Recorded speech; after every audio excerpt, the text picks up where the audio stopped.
তোমাদের আজকে আর একটা বোরিং ব্লগে স্বাগতম। শুভ সকাল। চলো আজকে ঝাল ঝাল লাল লাল করে আলু ভর্তা মাখাই আর গরম গরম ভাত দিয়ে সেটা খেয়ে ফেলি।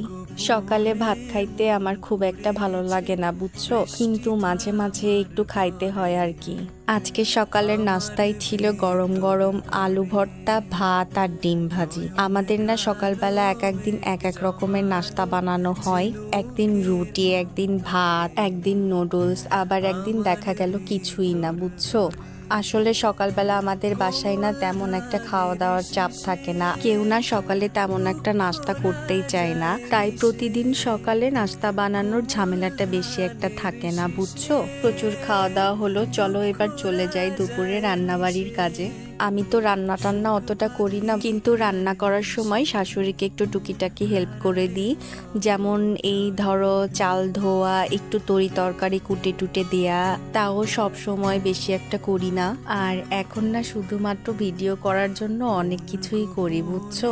আর এই দেখো কথা বলতে বলতে আমার চাল ধোয়া শেষ।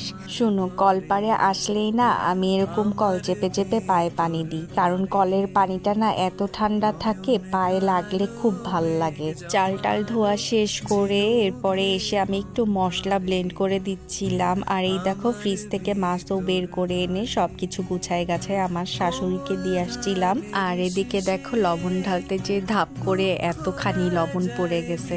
জায়গায় এটা কোনো ব্যাপার না। এরপর ঘরে এসে না আমার কিছু কাপড় চোপড় ছিল, সেগুলো ভাঁজ করে ভালো করে গুছায় রাখলাম। আমি না জামা কাপড়ে মার দিয়ে ভালো করে শুকাই, ইস্ত্রি করে তারপরে রাখি, কিন্তু এত বৃষ্টি হচ্ছে যে জামা কাপড়ে মার দেওয়ারই সুযোগ পাচ্ছি না। যত জামা কাপড় ছিল সব ভাঁজ টাজ করে ওয়ারড্রপে রেখে এরপর ঘরটা ঝাড়ু দিয়ে আমি চলে গিয়েছিলাম গোসল করতে। গোসল টোসল করে একদম এসে খাইতে বসে গেছিলাম, কারণ আমার অনেক ক্ষুধা লাগছিল। আর আজকে রান্না করছিল পুঁই শাক দিয়ে, কাঁঠালের বিচি দিয়ে আর কচুর মুখি দিয়ে, মাছ দিয়ে। আর শুনো, ভিডিওটা তোমাদের ভালো লাগলে একটা শেয়ার করে দিও। So that was everything I did today. See you tomorrow ইনশাল্লাহ।